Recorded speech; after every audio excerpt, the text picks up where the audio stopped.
Good morning and welcome to Pep Talks on a Tuesday. My name is Felicia Holler, the chairman of the Progressive Empowerment Party and your host on a Tuesday. Now, this show was created to give other PEP members, besides our political leader, Philip Edward Alexander, an opportunity to voice their opinions, their interpretation of events, both current, past, and the working of our economy, of our country, of our politics. So I am here with you every Tuesday, Thursday, and on a Friday, where I will be co-hosting with our Deputy Political Leader, Anthony Dufour, who would have joined you yesterday on Monday.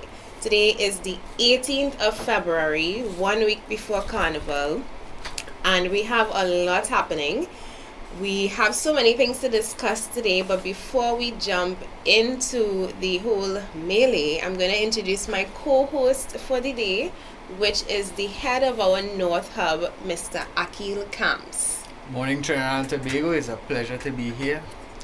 And thank you for joining us this morning, Akil. No problem. I will be in the phase of testing out the show because at the end of the week we should have it perfect. Last week was our demo test. This week we are doing it by ourselves, bringing in our own individual co-hosts. I know yesterday Anthony would have had Alberta Stacey, who is the caretaker for our Barataria Samoan constituency. And today we have the leader of that North Hub, under which Alberta will fall, who actually led a very successful walkabout in the Barataria and Aranguez area. I was looking at the videos, which we will show in a little bit. I know the North Hub is working really hard, and I thought as a follow-up from Alberta, Aki would have been the perfect person to have as my co-host today. And as we continue to give more of our PEP members, more of our executive some FaceTime, you're going to see more people like Akil, Michelle Davis, Lima McLeod Wilkinson, who is the head of our women's arm, joining you to share their opinions, give you their piece and their interpretation of all that is happening in the country. So, a lot happening. Keywords, because there's so much to cover. It is a lot to cover, and I do want to introduce some positive, some uplifting parts of this show, but maybe I'll save that for Friday, because right now I haven't found any uplifting stories happening locally yet. I know we have a lot going on. We have that passport fiasco. I was reading about it this morning, and we'll touch on it in a little bit. I don't know if you heard that people have been complaining that they're waiting Actually, let's jump into that right now. I was just reading the headlines here that Minister Stuart Young is promising that the wait for passports is not going to be 6 months as people have been complaining and predicting, and it's actually going to shorten to 1 month. I find that absolutely... No, but you could have gotten it in shorter time. You just had to pay for it. And that's the thing though, why is it that systems in this country only become efficient when money passes? And that's the problem right here. You have it happening at licensing office. You have it happening at the passport and immigration office. If you have to get your house inspected, electrical. You pay extra money and get that too? No. So how you get through? Oh, that was you being sarcasm. That was sarcasm. Let's put it this way: when I wired my house, it took 4 months of delay and stay home and for the inspector to come. Finally, when I gave up because I refused to pay the inspector, when I gave up after 4 months, I told my electrician, I said, go ahead, organize whatever you had to get, and the next day he was there and paid. And you know, that's the thing. I've heard about other people, I didn't know about the construction business part, but I've heard of other people saying, I refuse to pay and I want to do this the right way. And as a citizen, especially if those wanting to walk the straight and narrow, it is difficult. Because if you are in the construction business, I'm assuming, and you have a project to deliver at a particular time, and you put everything in place, the project management, the time, the scope of works, everything is organized and laid out for you. And then you have to wait on things that you have no control of, and you want to do it the right way, but then it's almost as if they're forcing your hand. You are forced to do certain things, because I mean, I have heard of instances where documents on someone's desk to approve, let's say I think it was for a transformer, and that document keep going under the file and push because back. the person was not paying the extra to get it done. And if the person applying didn't have or didn't know someone working there to go now and to really force it into action, you would still be twisting and turning and bubbling around the place to get the job done.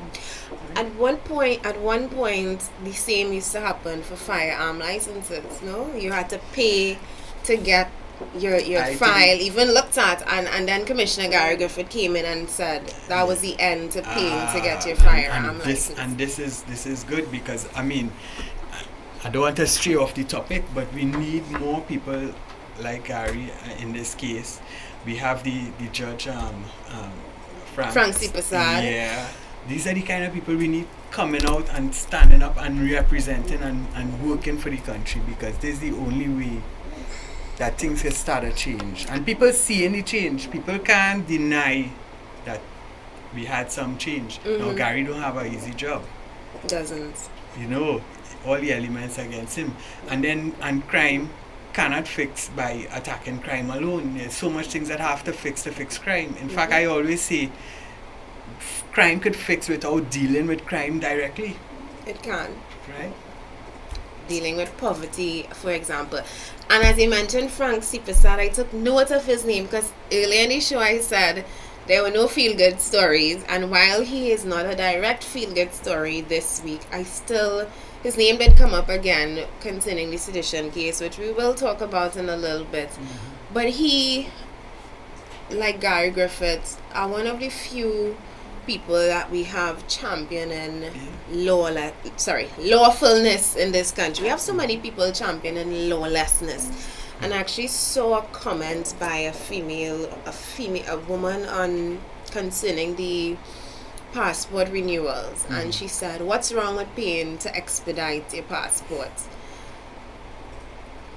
And my first thought was, doesn't she see a problem with the fact that you as a citizen, you're already paying for a service? Because the cost of a passport is what, $250, $300, $250. You're already paying for a service that in some countries is actually free. Passports is something that some countries actually give to you because they encourage their citizens to not just stay it in a box, but to travel and see the globe and expose themselves to other cultures. You're paying for a service, and then on top of that, not only does the efficiency time drop by a significant percentage, over 80%, because it's gone from 6 months to a month, but what it is about money that makes a service become more efficient. And it's exactly what you said, Akil. It moves from the bottom of the pile. $550 literally moves your application from the bottom of the pile to the top. There's nothing that changes. There's no magic formula. There's no secret room where the expedited applications go into, where the magic fairies sit down and wave their wand and it's approved or denied. It is literally people just doing their job with an incentive. Well, this problem goes so far. Added incentive, let me say, because you're already paying for your passport up front. In a way, now, as you know, a lot of our supporters are trainees who travel and see how things should be. How it works outside. How it could be better. And they come back and they stand up for country. They get that extra drive. Now, a Trinidadian who has not traveled and has not seen certain things accept certain things in our country. And a lot of them, in this case, that extra money to expedite, right? It's sad. It's really, really, really sad. And then on the other hand, we might have some workers, the way the country is now and how the system setup and how the money running in the country, things so tough with everybody that they see this as an extra means of income. Not the passport in particular, because that was legal robbery, but the illegal part of it, right? I like that, legal robbery. Legal robbery. I'll be using that term from now on. Because when I heard that a few months ago, I was like, okay, we have the underhand money passing to get something done, and this one is the legal way of robbing us. They were actually complaining, looking at the article here, about the chief immigration officer. I can't, Charmaine something, I'll pull up her name. The complaints, because apparently there was an expose on Sunday which brought this problem to the light. Now I'd like to point out, before this expose, citizens have been complaining about this particular issue for a while now. Actually, somebody was telling me about 2 weeks ago that they have their passport is actually going to expire sometime in May, June. So they're going to actually apply for it now. So this is me like, oh, what are you doing that for now? Because mine is expiring in August. And they said, girl, you better go get your application in one time. And I mean, I don't want to, but then again, the corrupt nature of this country is actually forcing citizens into doing things that they don't want to do. Like you said, you had to pay the extra fee to get to get your inspection done, and corruption has become the culture of our nation. And whether you're not involved in it directly, indirectly, there are many people who uphold the system of corruption and don't even notice. But it's when you see those posts on Facebook where you get a WhatsApp broadcast, anybody knows somebody in the passport office, that is inadvertently and indirectly but still supporting corruption, because it's understood that things don't work the way it should. And because things don't work the way it should, we have you know, I get it that it doesn't mean that we should, but then you have the frustrated people like yourself who have to go and visit a government office from Sandy Grande, and the last thing you want to do is turn up in the office and hear you have to come back tomorrow. I have gone at least twice to renew my license and was told, coming down to the end stage, there's no photographer today, you have to come what back. about they don't take links? They don't take, oh, but thank God they're doing that. Listen, the small things, the stupid minute things that we celebrate in this country, and the day that I heard that you could pay with links at the licensing office, oh my, I threw my hands up in the air. I threw my hand up, and I was so happy because so many people, citizens, don't use cash. You don't walk around with cash, particularly when you're coming into the Port of Spain area. The last thing you want to do is lose your little 500 that you're going to pay for your license. So why not make it easy? And why did it take so long for citizens to be able to use the convenience of links and credit card? Do they take credit cards? I don't know about credit cards. I'm not sure. I haven't reached it since they stopped taking. I suggest you go to St. James to renew if you have to renew. But I go there. But since last time I went, I didn't go since they started taking the links. So I don't know if they accept the visa too. But the last time I went, I had to go to the ATM because I didn't realize. I said, where am I? What country are you in? It's almost as if these things are designed to frustrate you deliberately. What Michelle Davis says, we are failing by deliberate design or something like that. She has a way she says it that it's hitting the nail on the head, because it feels like that when you're dealing with certain systems in this country, and when things actually work, you're so shocked, you're so surprised, you want to know that something happened. And that's the trick to it. In other words, you make everything so bad, and then they just give us a that so when we feel like so when something work, you feel like $1 million man. Like Gary come in and he's just doing his work. He's not doing well. He put in an extra into it, and everybody is like, oh, super Gary. But that's all. Every past commissioner was not working. So when you see somebody working now, it's like, but they're just doing their job. They just and if everybody just do their job, That's all we need in Trinidad, I don't know. Imagine For if we everybody can just to do multiply their job. Gary and Frank Sipasad, the likes of Frank Sipasad, times 41 and put them Understand? in Parliament. Imagine what this country would be like. Imagine if we could replace And that's this the chief two. immigration officer with a Gary Griffith. Where would we be? Imagine if we take everybody who's silent now, because we have some heroes not in the media Yeah. up front.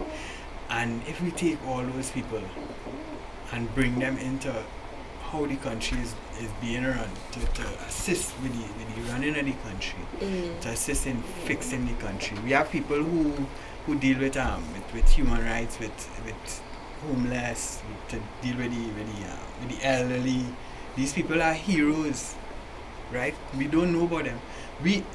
Some people know about them, right? They don't want that media attention and that kind of thing, but they're doing the work. Yeah. And if the government is pretend they pull in all the NGOs and whoever for a consultation because they're going to do this, that, the other, but it's all theatrics. show. Yeah. Because and I have had people told me that they say, look, I'm not wasting my time because nothing going to come out of that. I'm going to put out all my information and tell them what we need to do, and then bam, everything drop like a hot potato.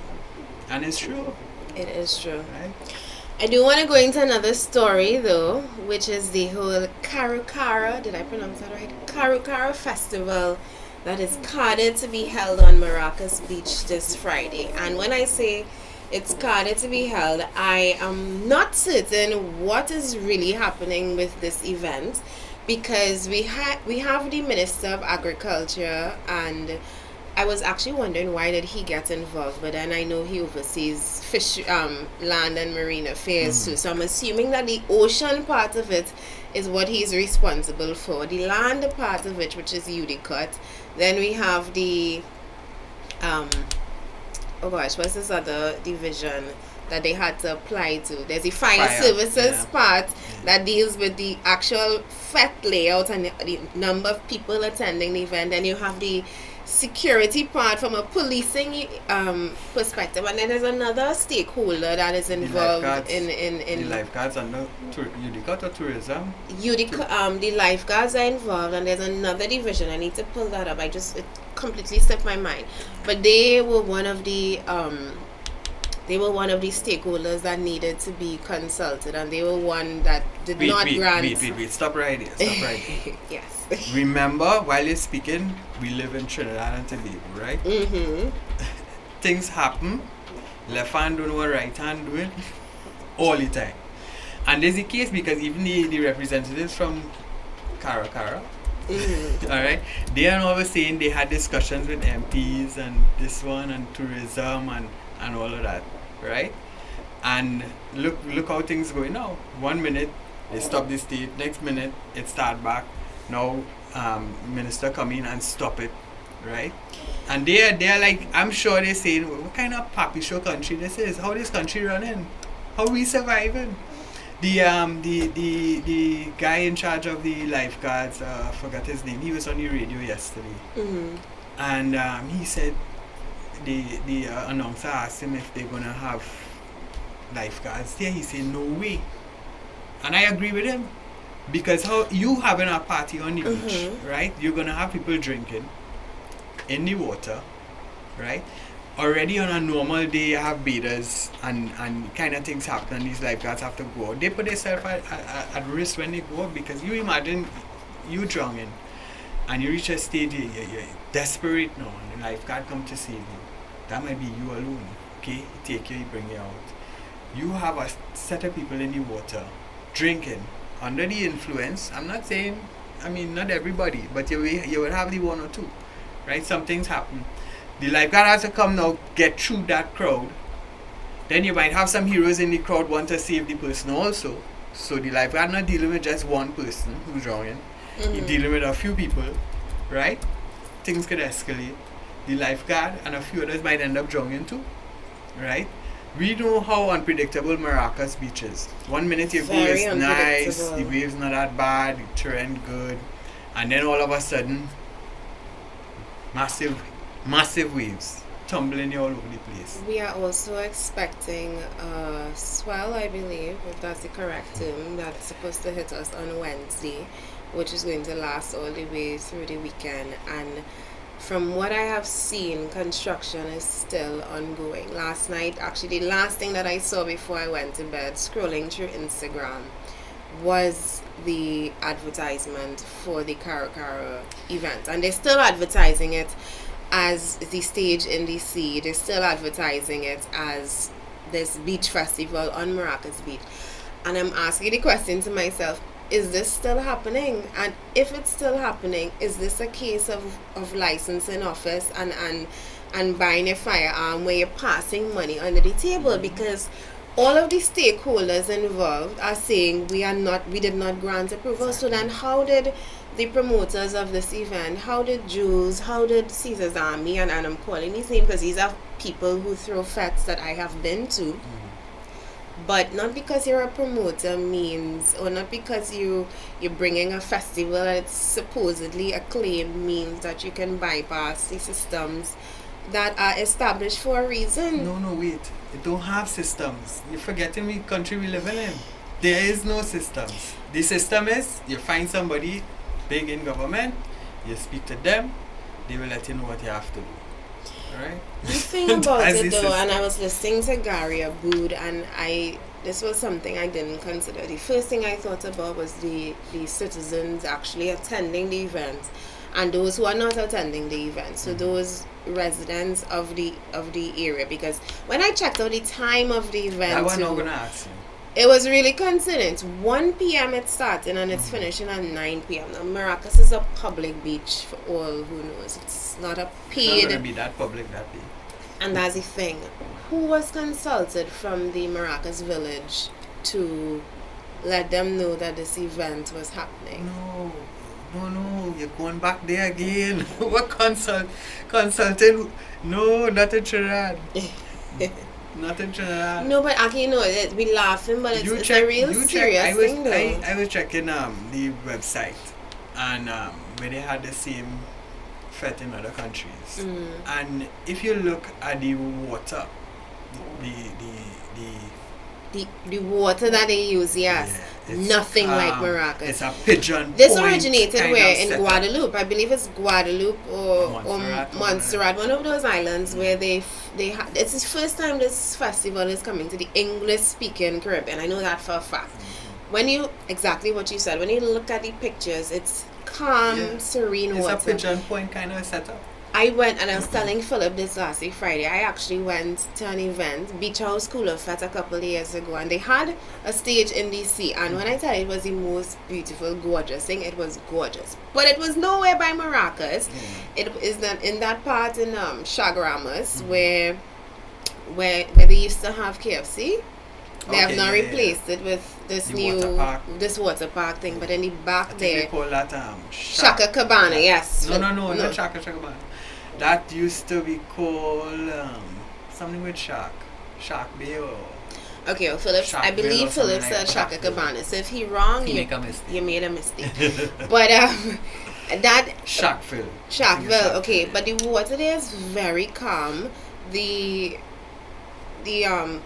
proximity of the stage to the ocean, it was not very far in, and if I remember correctly, the revelers weren't actually in the water, they were on the sand part, but they had the stage itself in the ocean. Very gorgeous. And I'm wondering, why of all places would they choose Maracas? Maracas is the beach. I remember going to Maracas once and riding a wave and tumbling, and that wave carried me and bruised up my whole lip and nose and stuff. I was bruised and swollen for some days.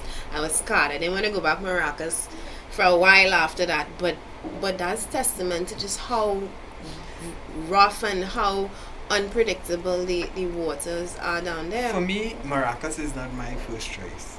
We promote Maracas as the beach in Trinidad, but in fact we kill Maracas. We did.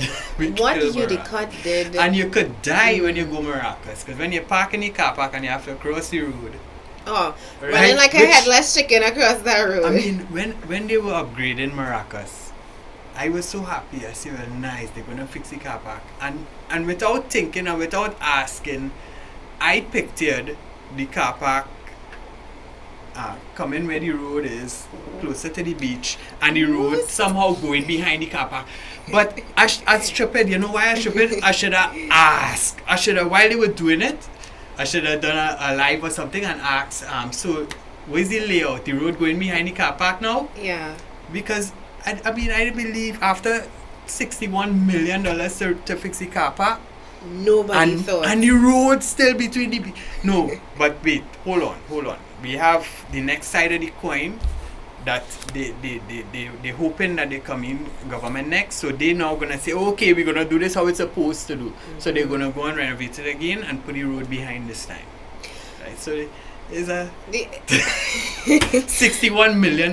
You see that, Kappa? Yeah. Actually, I agree with you. Maracas is not my favorite I come in here beach. smiling this morning. I didn't plan to come smiling. I say I vex and I come in here vex.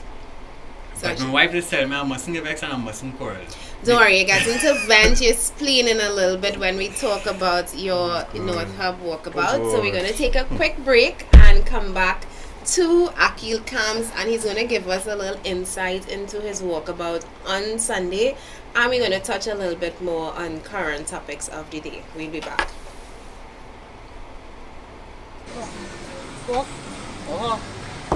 Trinidad and Tobago. Me here again.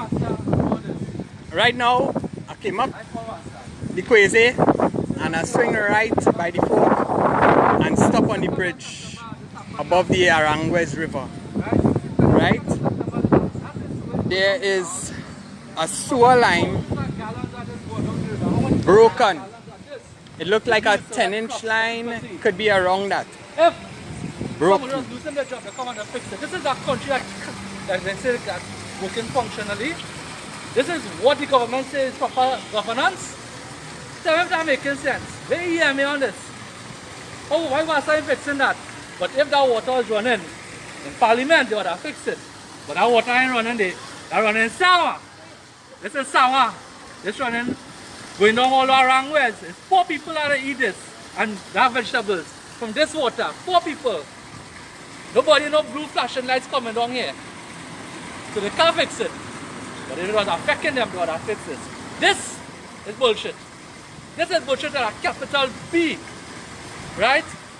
This should not have been happening. In any other country, this would have been repaired. Otherwise somebody lost their work. But in this country, them lords and lords sitting high. And they're not doing anything about it. On behalf of the Sawa Barrett area constituency, I am kindly inviting all politicians, past and present, to come and move their office here and sit here and let this be Parliament. Open sewage. How long this pipe was? Since the 22nd of September. And it was... Sawa and environs had a flood. Now if you watch that pipe good, you will see that pipe coming straight across here. Some debris or whatever it is, hook that pipe and burst it out.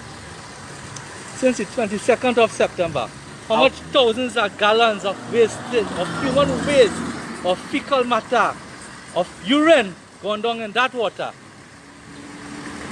Alright. This hasn't been we're gonna get since. names, we're gonna get information, what days it was reported to WASA, we're gonna get information who knows about it, who was told about it. And under a PP government, whoever was told about this and haven't taken any action to deal with it as yet would be fired. Under a Progressive Empowerment Party government, that person will be fired. Right? Take heed, Trinidad and Tobago. We can't continue like this. We really cannot continue like this. This is madness. This is madness. Everybody who buying, everybody who planting in Aranguez, the farmers probably don't even know this going on. Right? They might know the water not that clean, but they know about this. Because I mean, I as a farmer, knowing that raw sewage going into my water source, what I pump in to irrigate my plants, I mean, I would not do that. And then was my choice to stop planting because I had no way of getting a reliable source of water from WASA to do it. So I would have to stop planting, and that's what I would do, knowing that this is what's going on here. I call on the farmers in Aranguez who use this river, this water to irrigate their farms, to come up here, join with us. Let's make some noise. Get the government, get WASA to come and deal with the situation. This is madness, people. Sickness, Terrence Dial Singh. This is sickness here. We're watching sickness here. You could actually smell the urine and the feces coming up from the river. Right? People around here, some of them don't even know, or they probably know, but they turn a blind eye to it because they don't want to get on anybody's bad list. Right? Party politics. Killing us. Right? Killing us. We can't take this. We cannot take this. We can't continue taking this Trinidad and Tobago. We have to stop this. Alright, for those who now come on, we are at the bridge. Just as you come up the Kwezi, instead of going left, you turn right at the fork. The first bridge right there. This is our WASA line that was damaged during the flood somewhere last year, September. Right, and has been leaking. A WASA sewage line has been leaking constantly since then. WASA knows about it. Reports were made. I'm going to get names and times who the person reported spoke to, and I'm going to post it up. WASA, get up and come and deal with this tomorrow, first thing in the morning. Don't let us have to do anything further in terms of action. This is nonsense. This is nonsense. Oh gosh. We spare all here with the lack of water. We're not getting water on time and all of that. But this, WASA, no man. No man. Right? Trinidad and Tobago. Take note. We have to help fix our country, and in order to do that, we have to speak up and speak out. Right? We can't stay silent because it's our party in government. No. We have to speak up and speak out. I would not like to know that I am eating vegetables that being watered, that being irrigated in Aranguez from this river. I wouldn't like to know that I am a farmer using this water, right? Then to find out this is what's going on higher up the river. No. It's not right, people. It's not right. WASA, all you get off all your ass and come and fix this. Right? Trinidad and Tobago. I don't know about all here, but I will try my best to help fix Trinidad and Tobago. I will try my best. You all don't want to come out and help and support? No problem. I will do that for you all. All of you all who in public office, all who benefiting from jobs from the government and know if they get involved they're going to be victimized. No problem. I understand all of that.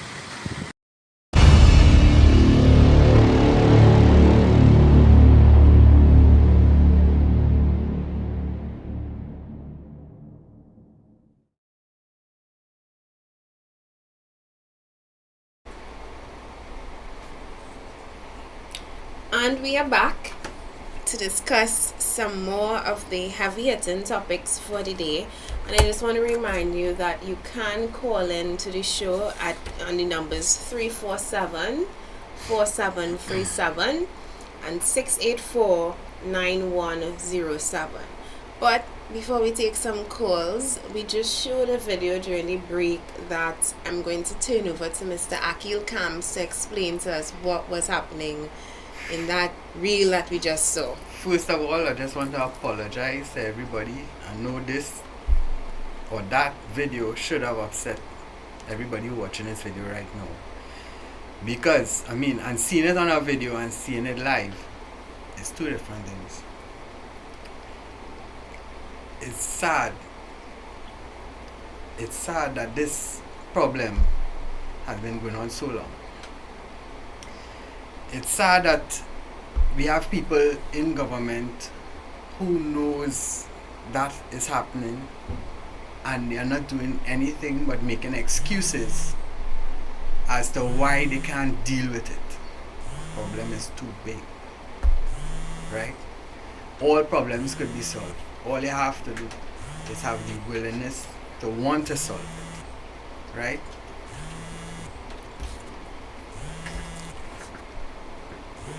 Oh, we What's getting up? a call. A call coming in? Alright. Hello, good morning. You are live. Hi, morning. Morning. I'm calling about the stage. I think the stage is a great idea. Stage. But my concern is how much people are they catering for that stage. So what is the weight limit? Because when you put a structure, you must have an average of weight that going in it to let the structure will stand up. Okay, let me answer you off the air. Yeah. Sorry, off the air. Okay, thanks.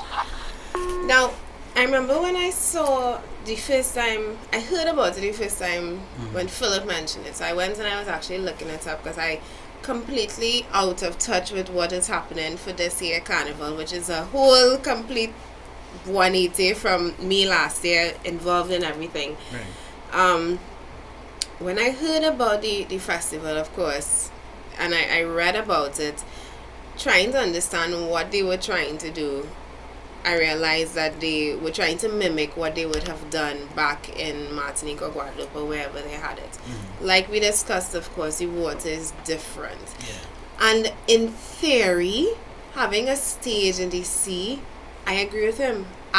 When I went to that party, It's lovely. it's I a agree lovely also. idea. Yeah. But Maracas, the waters in Maracas, the tide in Maracas, the currents in Maracas is not a feasible idea. And you're watching the videos of them trying to erect the stage in the past couple of weeks, and you've seen all the difficulty that they are running into. My first thought is how safe, exactly like he said, what is the weight determination, how many people are going to be on it. I'm seeing big performers like Marshall and Cass. These people come with bands unless they're doing a track performance, but I'm still expecting there to be a tremendous amount of equipment on the stage. I read that they said they were building it to the most esteemed international standards and stuff like that. But I'm wondering again, have these people dealt with Maracas waters? But you recall some years ago a stage collapse. I'm not sure if it's in Marshall Fetzer. Yes, You remember it was his fault. I think he had two incidents. One with someone getting burns by fireworks. Right. And I remember he stayed away from parties for a little while because of that. And then there was And then one the stage incident. There was a stage And incident. some people got as well. damaged actually. The problem with, as you said, with Maracas is the currents, the waves, the tides. The guy from the lifeguards and all was saying where the stage set up, there's two rip currents on either side. Now, if you stand up in the water in Maracas in one spot, you will realize as the water moves, the sand moves under your foot. Yes. Right. Now, at some point, you're gonna settle because the current wouldn't get down. So I guess the reason for building the stage up beforehand also is so that it will have time to sink, settle, and then it will reach a point where it shouldn't go any further, right? And then they jack up the suit and get their levels. But still, it's a risk. And a lot of people probably saying some prayers because I think because it's nature we're dealing with here, and I mean, not only is it a risk, but the fact that we don't have official approvals is very concerning to me, because if it was really built according to international standards, then there should be some document somewhere lodged in UDCAT or the fire services or whatever. I want to stop here again. Akil, come official approvals. After $100,000 pass on the counter, how official the approval is? Listen. I mean, He's just and this is him being facetious, but no, exactly what you're saying. If this was really done according to international standards, like they were saying, then we should see proof of this somewhere. And for the people who are going to attend this fete and supposed to work on that stage, I hope you are considering your own safety, because I mean, somebody telling me this is safe versus being the guinea pig to test it out if it's safe. It's two different things. Well, And I'm based on what waiting you're to saying, see based on what you're saying, that will have to be done after the stage is completed, after it's and then completed. they will do whatever tests on it. So But again, is it going to be completed? Is the halt going to stop as per the instructions of Minister Clarence Rambrat? Or is it going to continue and we're going to see and hear about this beach festival from either two points of view? You see? What? They was wrong. The stage hold up. Or something. now they could do something. They could like do a something. tragedy. The guy was saying that they're gonna put up nets and whatever. Now, if they they finish the stage. The nets and are for only what? meant to stop people from coming closer to the stage, I think. So Mm-hmm. so depending on where the stage is, they could have it very close to the shoreline and actually keep the people just as in the splash of the water. He Yeah. said knee height, I think he said, for the most. Right? People have drowned in less water. Very true. People drunk, inebriated people have drowned But my in, thing in is the okay, let's say they put in nets, whatever. You still need lifeguards to be involved in this. Because Is you it that the need backup. Maracas lifeguards aren't going to be involved? Because I would like to assume that the event promoters would hire their own. Well, I guess. Again, left to be seen. Something we did not touch on, and I'm actually glad that he brought back up the Maracas issue, because we have the stakeholders, which is the community residents, but there are also the stakeholders which many people tend to forget, and which Gary Abood has actually been very vocal, some fishermen and friends has been very vocal about, which is the actual wildlife and the marine life in the Maracas area. And that area, if you know, it's very mountainous, as you can see, and we have a lot of wild animals and protected animals that live in the forests of Maracas. And what is that music, which is in a bay, which is definitely going to echo, and How it will affect. how is it going to affect those animals? And we tend not to think about them, because they the bush, we don't care about them. It's not about them. They're not. Well, the But EMA would somebody have been has thinking to. about EMA was the other. EMA was the other. I'm sure they took all that into stakeholder. consideration, and they're gonna monitor the volume, the decibel levels. I believe it was Lima McLeod Wilkinson, our head of the Women's Arm and deputy political leader, one of our two deputy political leaders, who asked the question, did EMA grant approval for this? And I never understand how EMA is one of those arms of states that I see as completely useless. There was a party held in the in January, when Carnival was just starting up, end of January there, and they put where they held it was in the savannah, but it wasn't held where they usually hold the fats, which is near the BP area there. They actually put it closer to the Curiosity side, and not something about where they had the music on the bend there. The music was, for some reason, well, I guess physics and science, bouncing off of the buildings there, and it was creating an amplified sound for people living in Belmont, Cascade. I live Belmont, and I was hearing the music 2-3 o'clock in the morning, and it was just 9 o'clock. not 9 o'clock anymore. And it was so loud and uncomfortably loud. Not the normal, because I'm accustomed, I live for this. When you know when it's carnival time, you're going to hear music. It wasn't like that. It was extremely loud, to the point that you couldn't sleep. It was disturbing the peace you can see. And at one point, finally, I don't know if somebody would have reported it. They probably got a lot of complaints that night. The music was eventually lowered. We have another call coming in. Hello, good morning. I see we have the same call. Morning. So, why they couldn't hold a set in Island Pool or something? I actually would rather than not have it there. That is also a protected area, a sensitive area. No, because Tobagonians will never allow that. Indeed, Tobagonians will never allow that, and it's one of the few areas that should be protected, even though we have the boats, the glass bottom boats, and they destroying the reef when they drag too close to it. But I could probably give you 2 reasons why they didn't host it in Tobago, because one, like you said, people wouldn't allow it, and 2, you ain't sure to reach. yeah. That wasn't gonna be my reason, but that is a good one. Anyhow, what do they have in place for any disaster or emergency plan? Because Maracas Road is a narrow road. One, there's always have landslide up there. 2, it always have traffic up there, so in case of a drowning or a fire or any sort of emergency, what do you have in place for that? Like if they have ambulance standby and these kind of things. Wait. Don't forget, it's Trinidad and Tobago we talk about, eh? I would. Yeah, I know it's Trinidad and Tobago we talking about, but as I said, there's always have things going up there. Nearly every weekend it has some issue there with traffic. Yeah.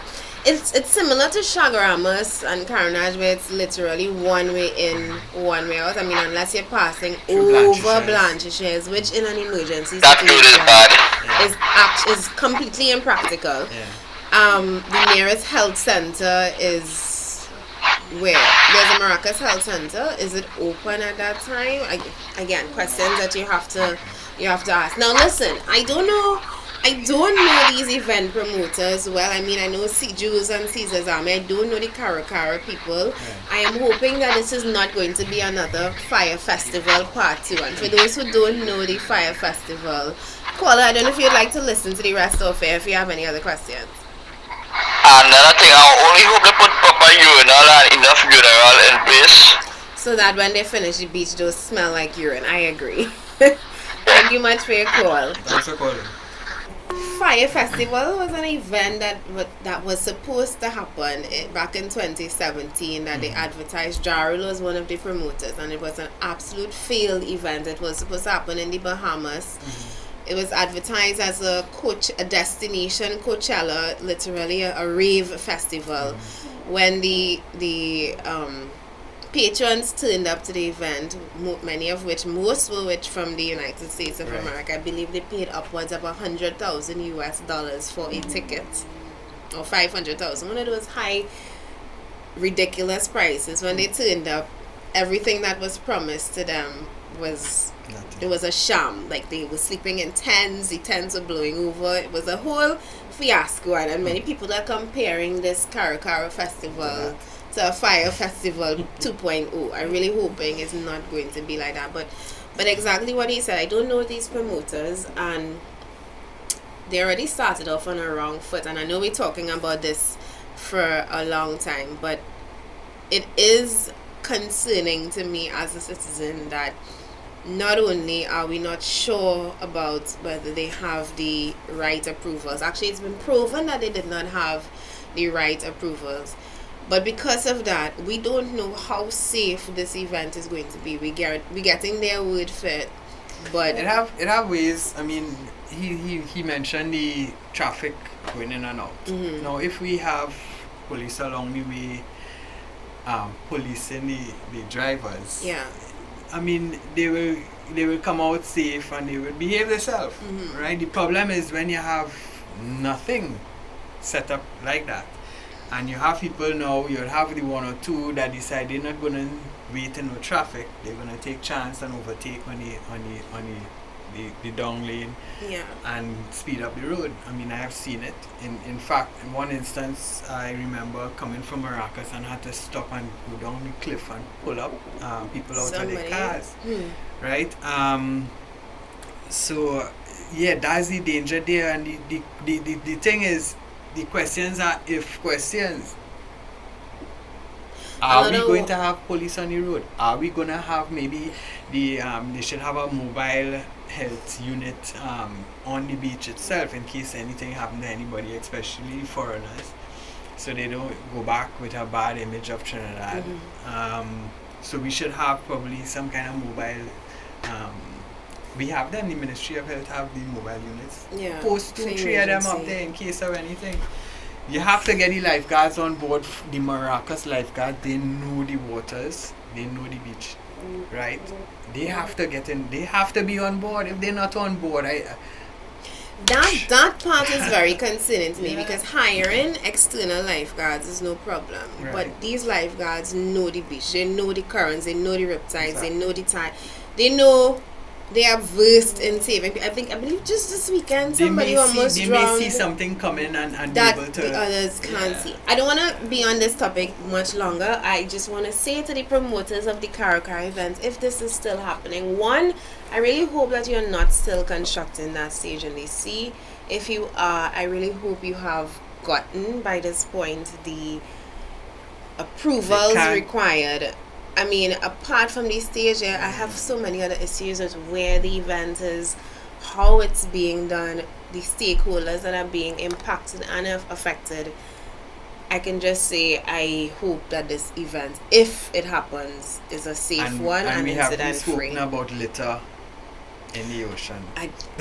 Oh my god, I don't even want to go there. All right. You just brought up a topic that Gary Buddha is probably very much antsy about, and I agree, because as it is right now, one of the stories that we have to talk about is that Trinidad and Tobago has been ranked as one of the highest pollution in terms of the emission of carbon into the environment. We're going to get in that a little bit. Akil, Let's I talk want to hear more about the other pollution now. Continue. Anyway, so I stood on that bridge looking at this pipe, actually seeing things coming out of the pipe, falling into the river. You're seeing the froth, you're getting the stench, right? On that video, a guy asks how we know it's sewer water, and if we test it. Oh gosh, all the proof is right there. And at some point, The lengths will go to defend nonsense, huh? if we made a report and who reported to, and he's an advocate for the farmers. I am a farmer, and that's why that pissed me off. Oh, what I doing there gonna affect the farmers and their livelihood? Yes, it may, but that don't make it right, right?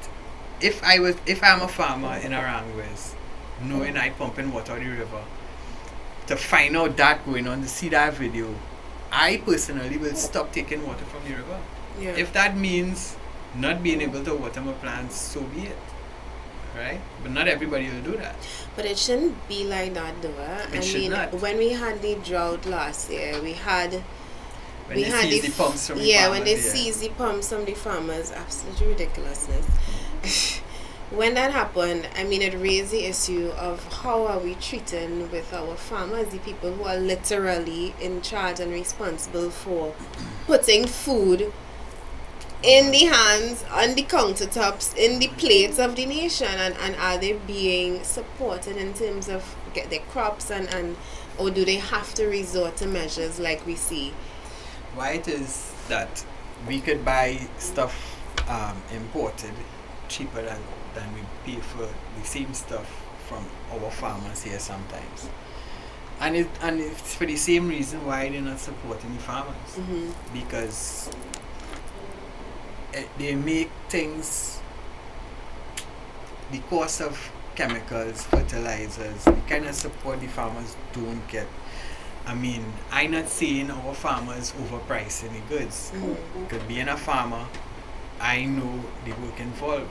And sometimes, like, I have celery right now, and celery for the last few months selling dog cheap. Yeah. Right?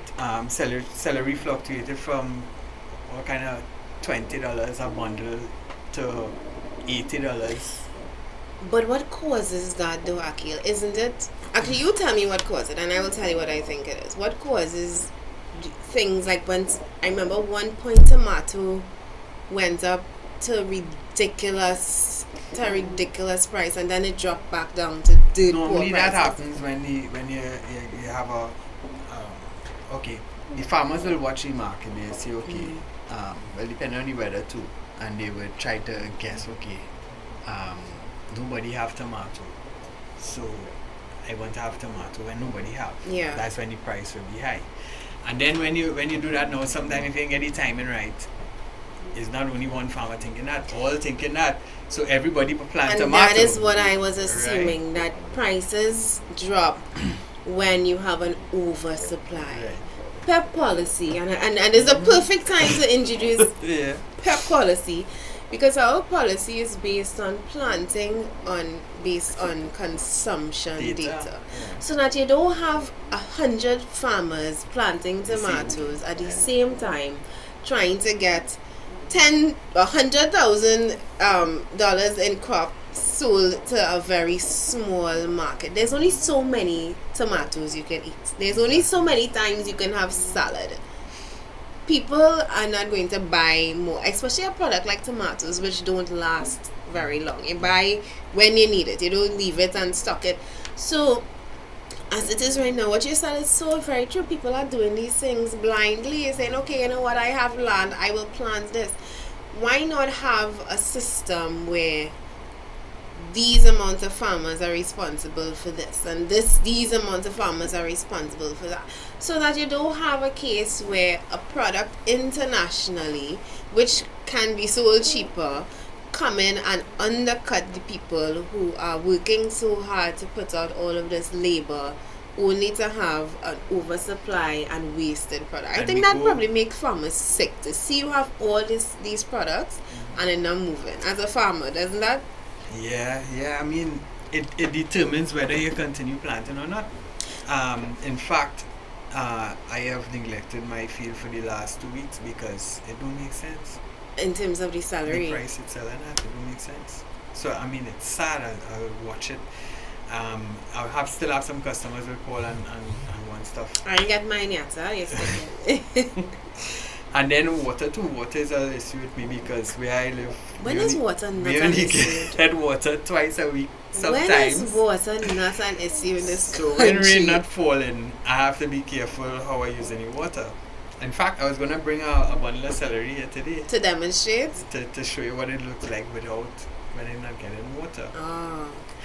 But if we had a government really wanting to fix the agriculture sector and really get on board in terms of, as you said, knowing the consumption data in the country and dealing with the farmers. So you have all these farmers registered with you, and you have a rapport with the farmers.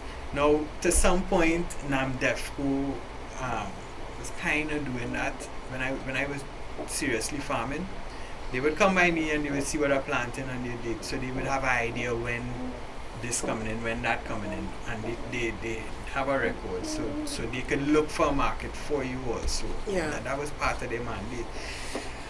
I don't know if it worked for some people, but for most it didn't. The idea was good, but I haven't seen proof that it really worked. Mm-hmm. But if that happened, it will regulate the price of your goods. So if our policy was implemented, we would know, a farmer would know, okay, I'm going to plant plantain, the government is going to buy it from me at $4 a pound. Yeah. So I already have a projection of how much money I'm going to make. Yeah. Right? And I could balance how I'm going to spend. Right? It's nice if it works how it should work. Mm-hmm. It could help a lot, and you're guaranteed as a farmer, you know you're not going to end up in the market expecting $6 a pound for something and end up with $1.50 a pound. Yeah. We have a call.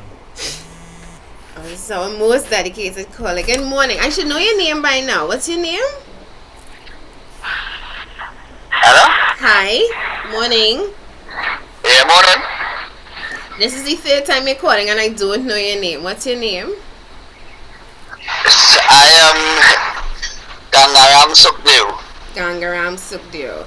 I keep seeing your picture come Yes. up, and thank you for your call. You can have your say. Go ahead. Well, yesterday I had 5 Muda. What is PNM plan to see about this Muda right now? Because right now them have the authority to deal with it. And I'm not seeing nothing being done. I think you called to make sarcastic statements, because I know you. Go ahead. What's the Venezuelan lady who does do the predictions? No, 5 Mudas yesterday and we not hearing nothing. I mean to say, what is the plan? We're not knowing what is them plan in fighting this crime. Listen, I reminding you again, is Trinidad and PNM and plan don't go together. Thank you for your call, Gangram, right? Yeah. Alright. We straying off. Hold on, I want to finish this Wassa issue with the sewage line that ruptured. So this sewage going into the river, going down the road and possibly being used. I'm not saying all the farmers, people get me right. A lot of the farmers may be using Wassa water, right? So don't go and say we don't know if they're pumping from the river. Wassa, I'm pleading with you, find a solution to this problem. You can't dodge it. You can't say it too hard. You have to find a solution. If it is you have to put a pipe onto that, a tank below, and you put a sump pump and you're pumping that into the line that higher, because I think one of the residents was saying that Wassa said that they have a main line running on the next side of the bridge and they can't cap that one and put it there, and I believe that because it's different levels, so you wouldn't get the flow. But there's a solution. Put a collection tank there, put a sump pump and pump the water up to the level of the new line. You could be the CEO of Wassa today with not breakthrough solution that they clearly have not thought about. And if that's the case, so it could be solved. But then I might talk to a Wassa person now, and then they will say, well, we don't have funding for that. Right? Or you might possibly even say we don't have the manpower. Anyway, that problem have to be resolved, and it have to be resolved soon. Alright? And in fact, if this show was later, I would have liked to call Wassa while we on the air and start asking some questions. I'm sure by now they would have seen that video or one of the other posts that we did. Yeah. And not like they have to investigate it. They investigated already. They know about it, right? But it has to stop. It has to stop. It does. So you want to tell me a little bit more about the walk on Sunday that you had? The walk was encouraging, right? Who makes up your team currently? I know you have Alberta, Stacy. Who did you walk with on Sunday? Daniel. You have Dominic, Adrian. Dominic is our mobilization officer, right? Adrian Logie from the youth. Right. We had a nice team. I saw. Yeah, the team from was the nice. pictures there. The team was nice, and more people were supposed to come, but obligations, and then not everybody could put aside their work and their income. No, but from what I saw, you had a nice turnout of people walking with you. And the reception was really nice. That's what I wanted to ask. What was the feedback like? Yeah, everybody wants to hear more, right? Everybody wants to get information. We gave them some. They want more, so they're going to be on the website. They're going to be watching videos, right? But there's a lot of issues that I was on actually driving the vehicle, and I was on the mic because I saw a lady walking on the sidewalk, or trying to walk on the sidewalk with an autistic child, and it was a task. It was a task for me to watch, right?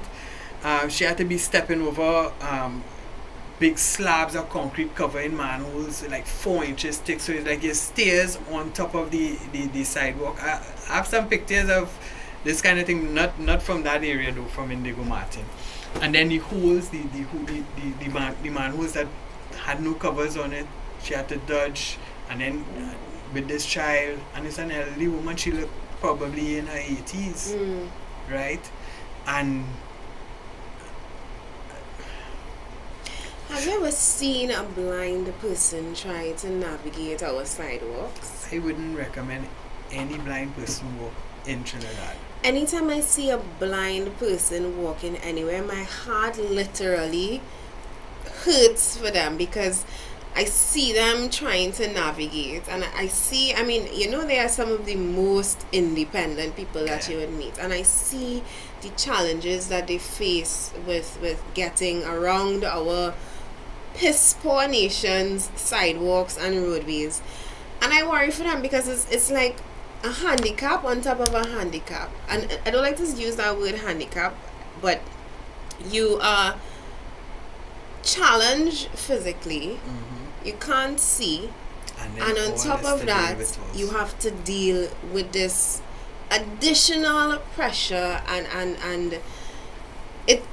And I haven't spoken to anybody from that is blind, but I would like to have a conversation, and I'm actually going to make note of that to probably bring somebody on the show. That cane they use on the ideal sidewalk, the cane would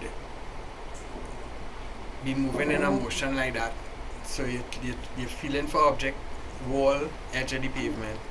I watch the a blind person doing it already, so the cane will like go over the sidewalk and rub the side, so they know that the distance they are from the edge of the sidewalk, and then you're feeling for if it's a lamp pole or that's the next thing. How you put a lamp pole in the middle of a pavement? The cane oh my god, is their eyes. I was watching that monstrosity that they built, Lord Father, at the top of Charlotte Street when they put up that Chinatown sign, and I'm wondering who is the fool who thought, let's put the pole in the drain. Well, that's a different issue. Who is the listen, but back to the challenges faced by the blind people. A woman last week, there was a picture. Yeah, she fell in a hole. We have the pictures. Satish, run the pictures. You all look at these pictures. This woman who fell into a manhole. This woman is not blind, by the way. No. She was just a victim of falling into a manhole. As a perfectly 2020, I mean, I'd like to believe she has 2020. She probably dodged one hole and ended up in that one. Don't doubt it. Since I was young, I remember there was a point we were walking home from school in Kira. And this was a joke at the time because she wasn't injured. But one of the students was walking and she fell into a manhole. I mean, we laugh and kicks about it. But the injuries that she sustained were serious. She was what about the guy in Arima? Severely. There's a elderly guy fell in a hole in Arima. That was last year or year before. Can't remember. The pictures they are passing on the screen now. And after he fell in the hole, there was a little uproar on Facebook, and the hole was fixed. The borough came and fixed the hole after the fact. And but don't cut me. Hold on. Go ahead. There was a lady fell in a hole in Felicity. That was back in 2016 or somewhere 17. She actually sued the corporation. And she won. And guess who the judge was? Frank Sipasad. Mr. Frank. Listen, one of the last remaining champions for this country.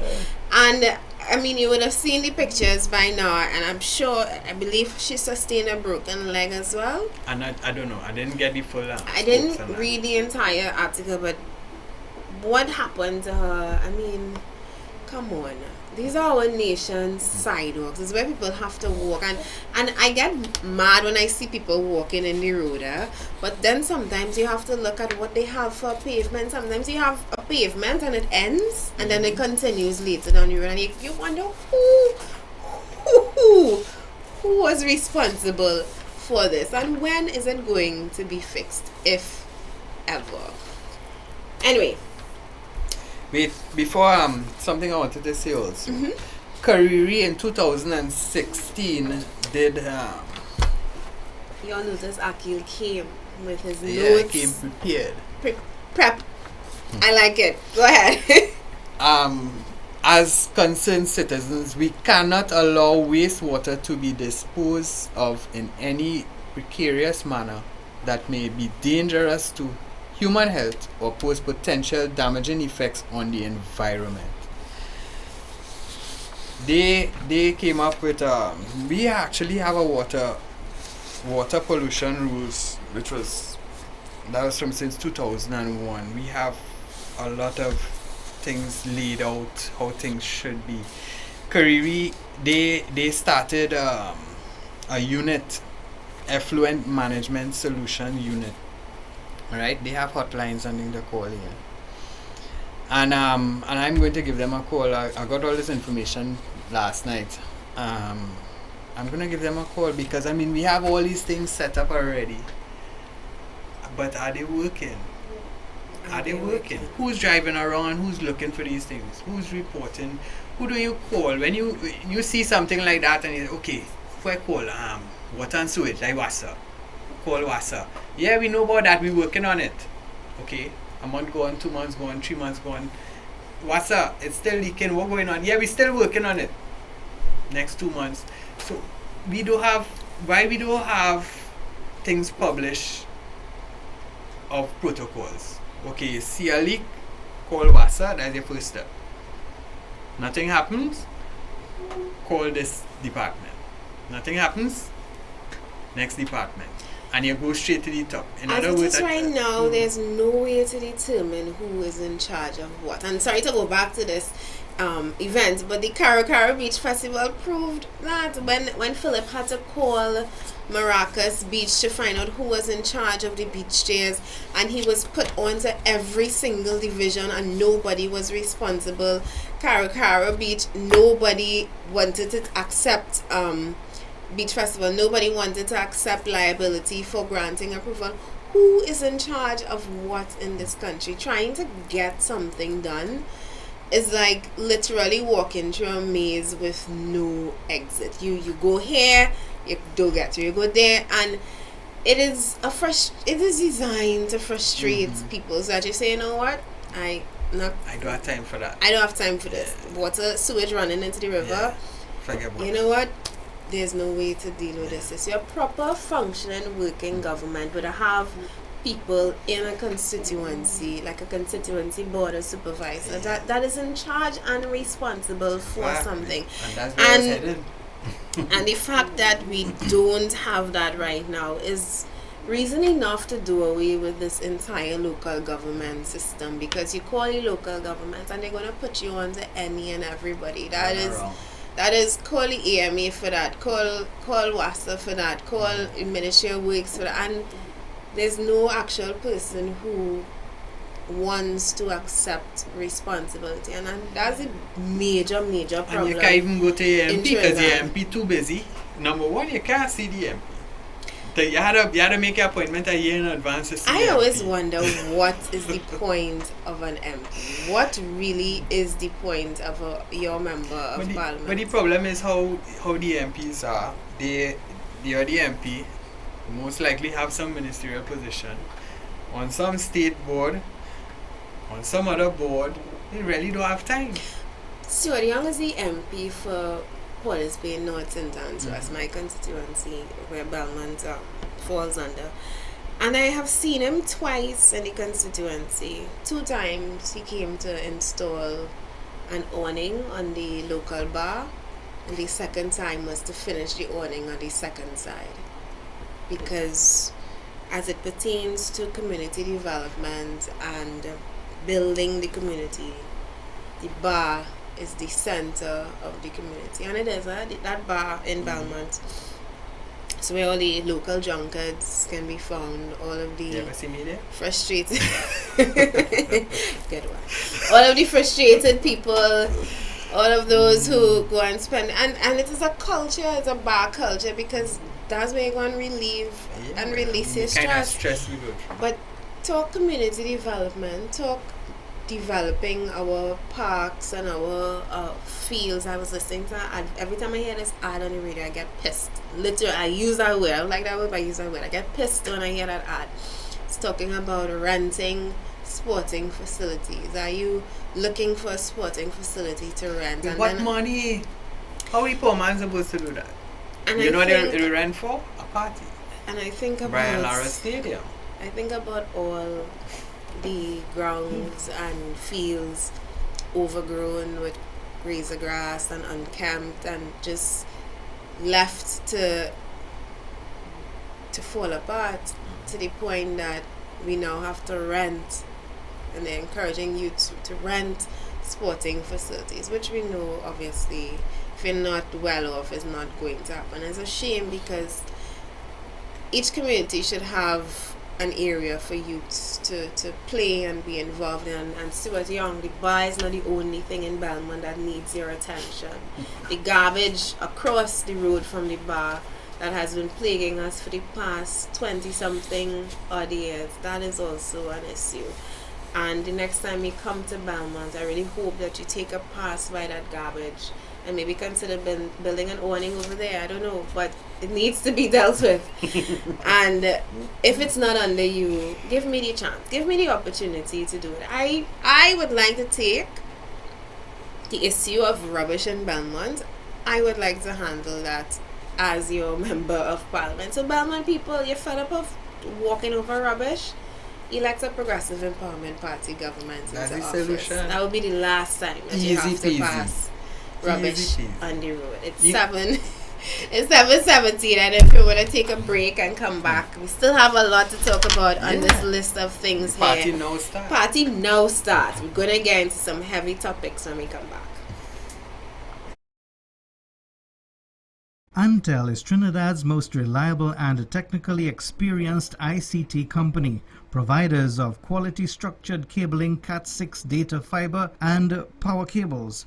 We also stock cabling infrastructure basket-type cable trays for server rooms and data centers. Antel also installs and maintains video security systems including cameras, alarms and electronic entrance locks for businesses and residential properties. Call Antel 674-1406 or 783-9250. Trinidad and Tobago is in a crisis. For far too long, our people have been abused and silenced by our politicians and the business elite. Just look around you. People are losing their jobs. Crime is at an all-time high. Our justice, education, and health systems have failed. We all know the truth behind all that is wrong in our country.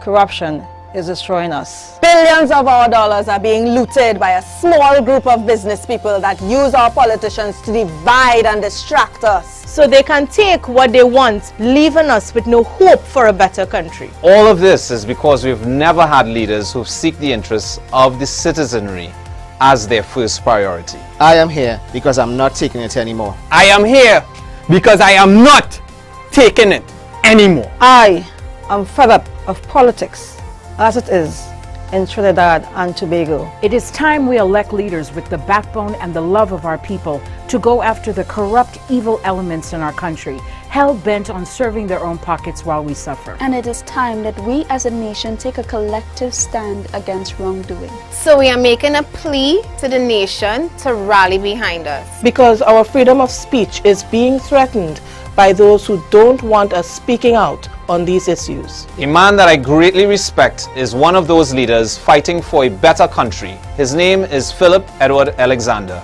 and he has bravely challenged the people and institutions that are destroying our nation. To date, he has been threatened with 5 lawsuits for having the courage to ask state agency UDCOT on why the renovations of the President's house cost $89 million.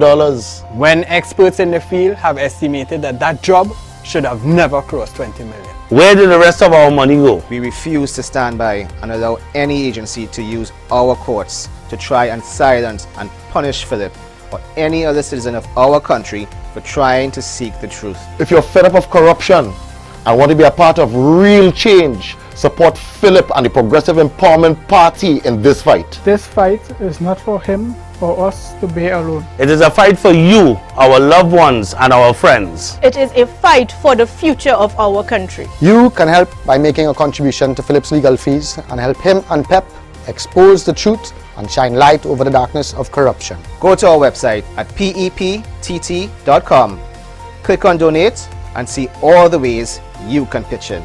There is hope. Our country can be saved, but we all need to stand together. My name is Felicia Holder, Chairman of the Progressive Empowerment Party, and I support Philip Edward Alexander and the PEP.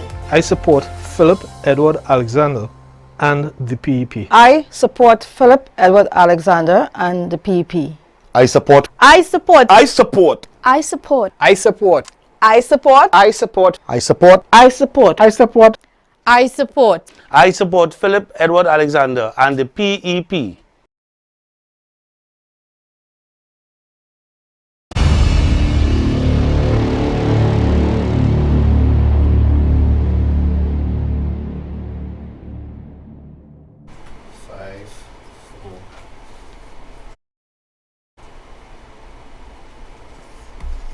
And we're back. We are back, and you beat me to the punchline. You no longer wanted to say that? Why didn't tell me I'd let you do it? I could just do it. You got your say. We said before we went on break that we had a lot to talk about, and yesterday we had a ruling by the Privy Council. It was on a judgment by on is it the sedition law. On the sedition law. No, I actually have the other one open. Not sedition. I have, well, actually, yeah, let's talk about the judgment on the sedition law, which was recently suspended after Frank Sipasad struck it down back in January. Now, I didn't go in depth into this article because honestly I was really annoyed when I saw it. It was literally one step forward, 10 steps back in terms of our democracy and the handling of our democracy. And you have to wonder how much political interference must we allow in our judicial system. And I say that without fear of contradiction, because on the other hand, we have this judgment by, is it Glenn Ramadan Singh, that went all the way to the Privy Council, and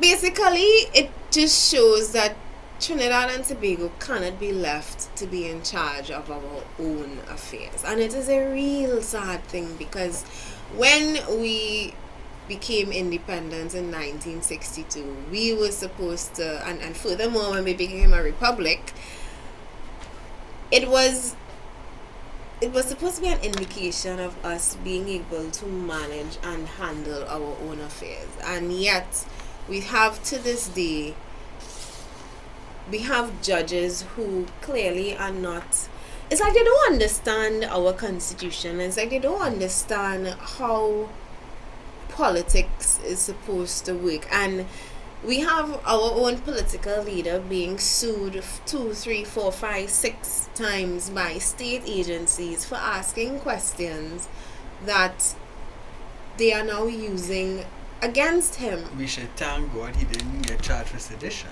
We listen, and I wanted to read that paragraph in the ruling. You have it? Oh, no, ruling?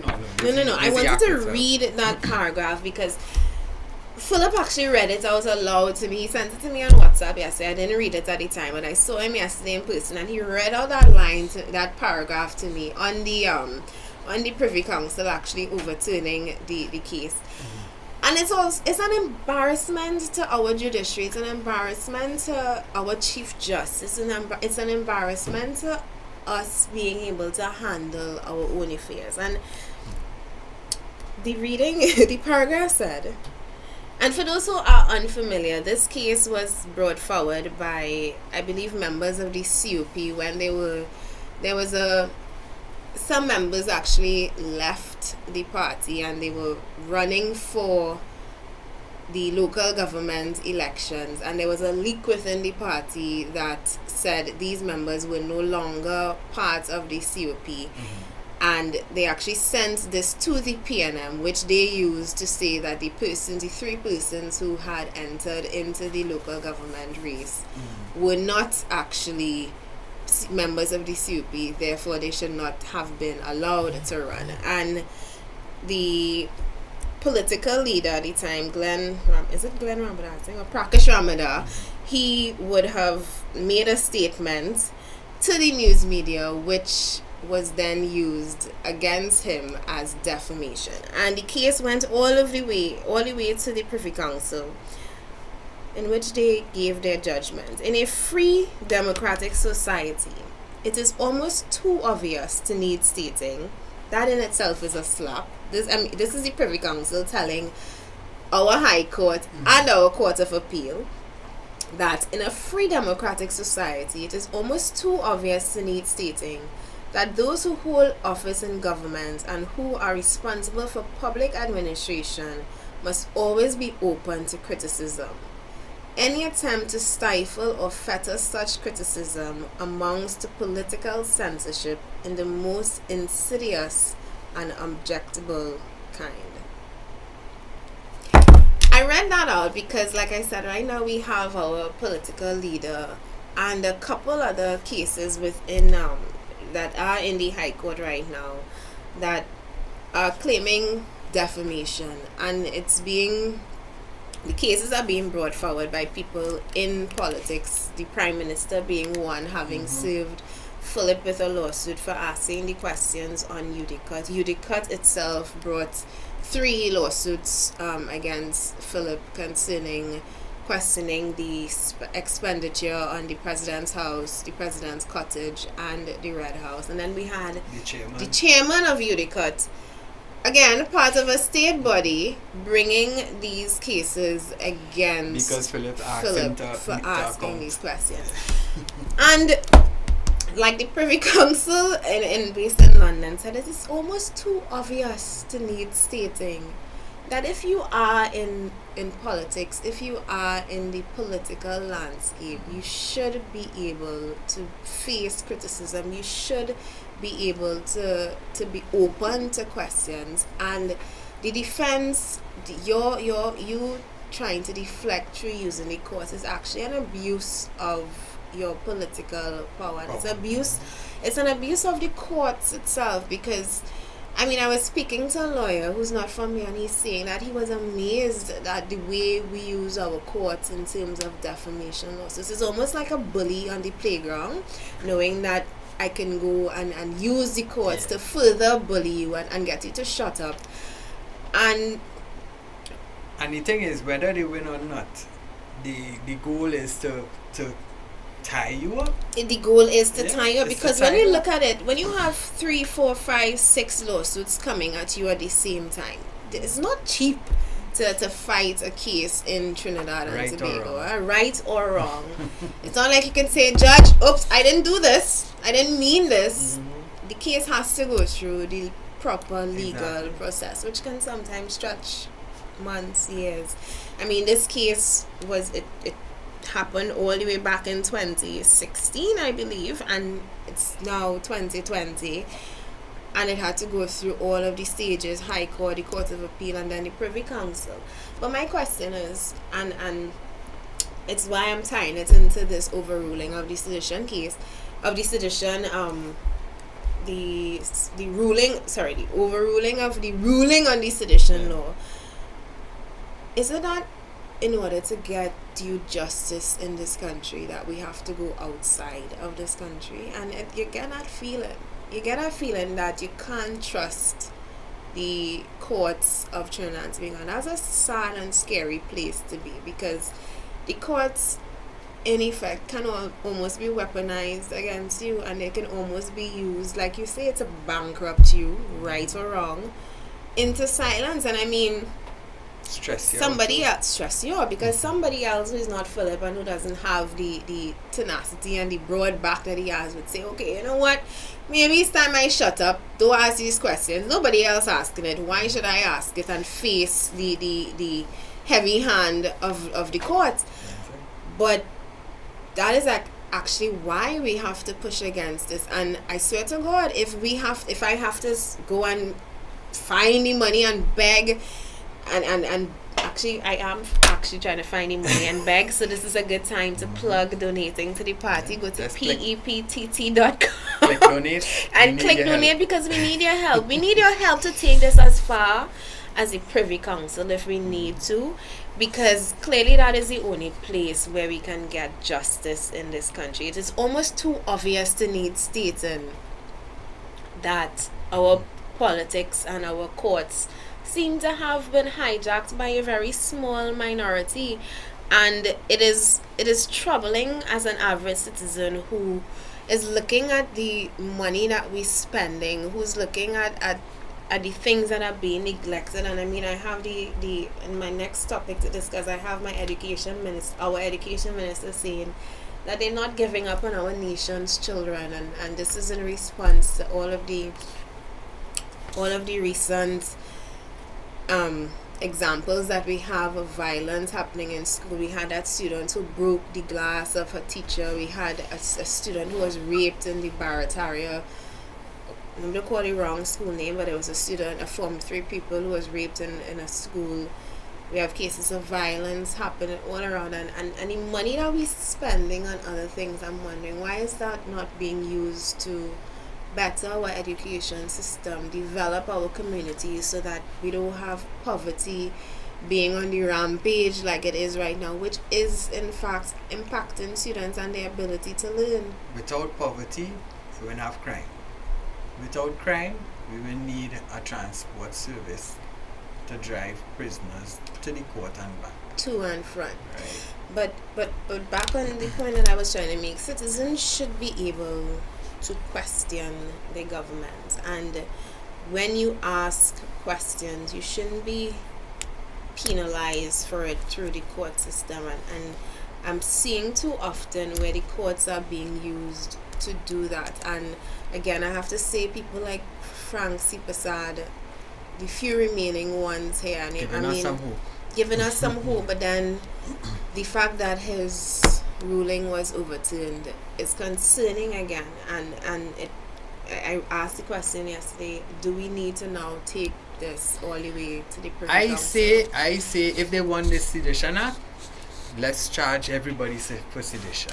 In that case, let's charge Crow. Exactly. Let us charge Crow, exactly. who was supposed to be a topic, and then I rescinded that because I didn't want to be one of the people discussing him today. I did not listen to the song.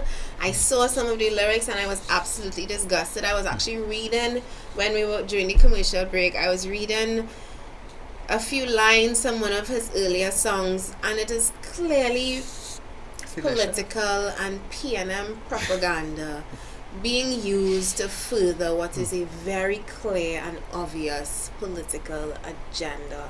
And the fact that Tuku has been hijacked to do that, to a crowd of paid PNM supporters, handed complimentaries according to Philip in his post yesterday, is disgusting, and it's disgusting what we have done to and with our culture. And the fact that we could call this culture now is a sad indictment on this country, and it's no wonder that people are losing interest in any of this. Everything now. When it comes to carnival now, it's sad how many times I hear people say that politics is involved, especially when it comes to choosing winners. And you see, I mean, even something like Panorama, they say, has been hijacked in terms of just having interference and who.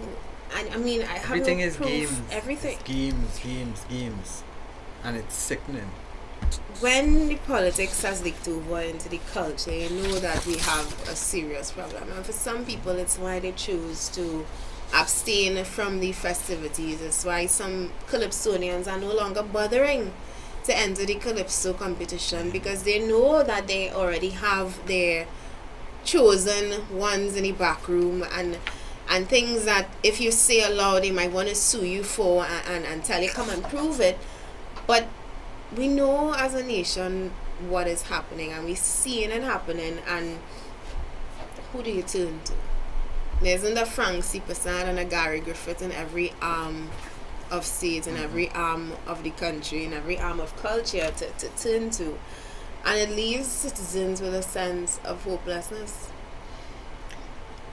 Progressive Empowerment Party is here, and we intend to do our very best to try to fix some of these ills, and we are doing it, and we call on the public. What I did here, that video, that's one way to take action. You're not getting recall otherwise. make a video, write up something, take pictures, post it on Facebook. Facebook is your friend, right? It will reach somebody who may listen. I have seen action taken indirectly on some issues in my area, and it's almost like if somebody in WASA or in the corporation seeing my videos and they may take action. It might be something small and you will see something happen after. Yeah.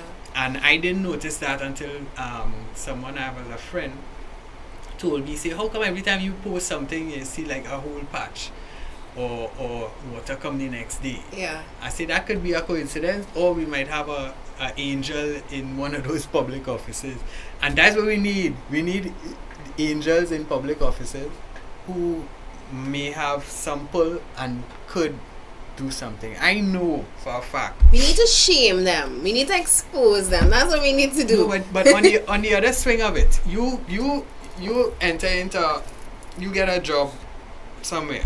I know someone who got a job in London Surveys, and she started very, very sprightly, excited. She got a job. To reach there to realize how things run. And it's like you went from this hype to like, what am I doing? And I feel like underutilized because she has so much potential she wanna give out. And it's like everybody's like, leave that, we're gonna deal with that tomorrow and then next week. She didn't last 2 weeks because that's not her. I'm glad. Now some people have no choice, they need the money, can't get a next job. They have to stay in institutions like that, go with the flow.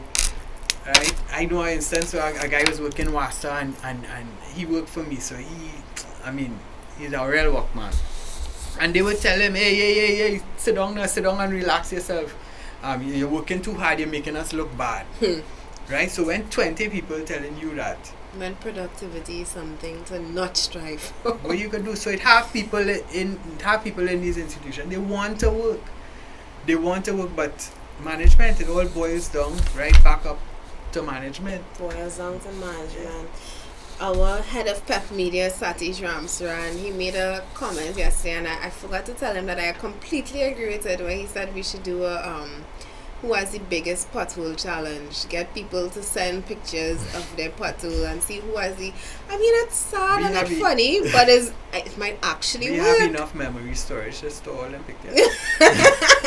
Listen, I was telling somebody last week that Anthony the Fool, when we hosted the show last week Tuesday, I told him that I was driving on a piece of road, and I was like, something is different, something is definitely different.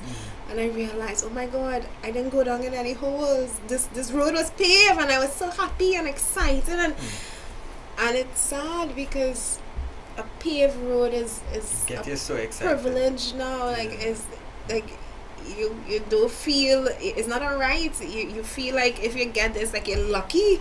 I'm lucky to get this piece of road paved in my community. I'm lucky to drive on a piece of road and not have to dodge the 50 million potholes that I am accustomed to. It's what the state of affairs has come to in Trinidad and Tobago, and were he to do that challenge, there's a specific pothole, and I'm not going to call where it is because I feel like if I see it, it might get even deeper, because they might say, you know what, that's not deep enough. Let's go dig it up some more. Don't want to do that and risk You saw the Valentine's Day pothole? Oh, with Love from Wassa, yes, I saw. That one has actually been circulating for about 2 or 3 years. Every Valentine's Day it resurfaces. Every Valentine's Day, I don't know if it gets deeper though. So we can we get so accustomed. Maybe love deepens. We get so accustomed to things in Trinidad, wrong things. We do. And it don't bother us. And actually, I was guilty of that before joining the Progressive. I didn't want nothing to do with politics. I didn't want to get involved in anything, and anything had to be done, I do it myself.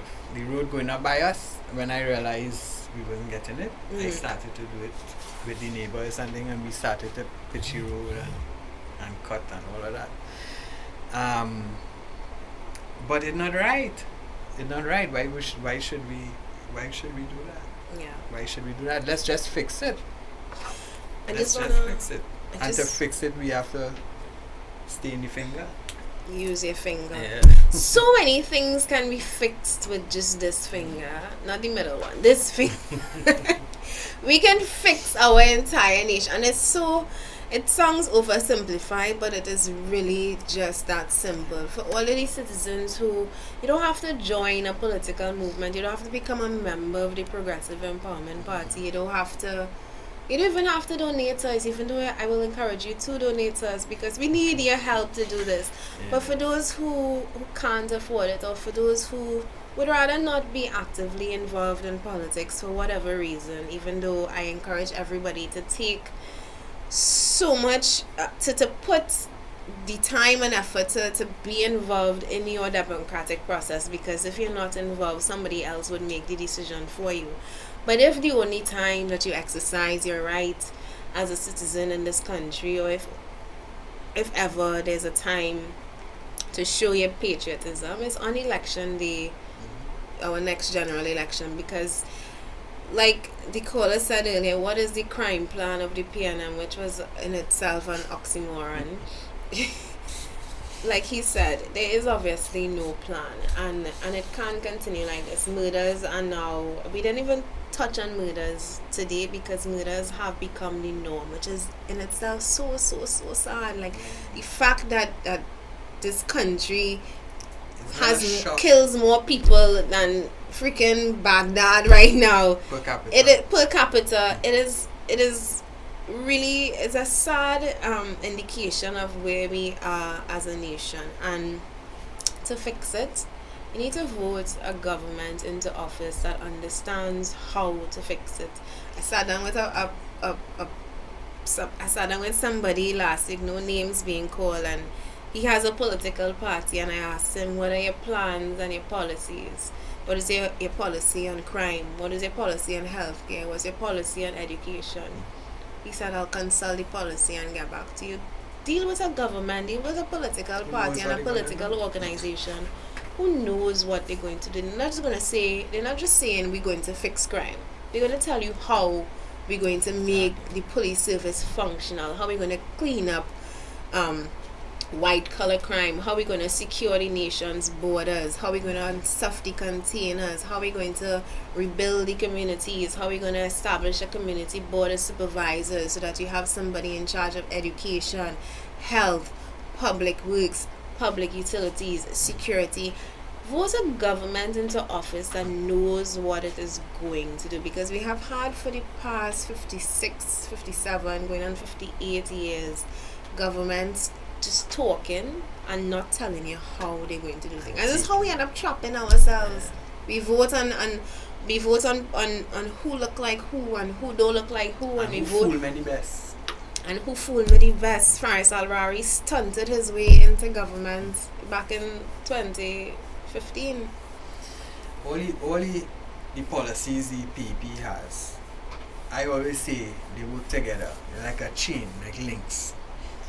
And no policy could fix on its own. Yesterday I was listening to a conversation on Robert Amar's station. Him and I forget the guy name. They were talking about one thing that we could do to fix Trinidad, and they were saying education. And I agree to a point. We need an educated public, right? In terms of on the political aspect, we need to know what options we have out there. We need to know who's going to do what, and the only way to know that is to listen, to investigate, to ask questions. And some people are not doing that, right? How you would know if you don't ask questions? Indeed. I said earlier that crime, you can't attack crime to solve crime. To solve crime, you have to deal with jobs. To solve crime, you have to deal with housing.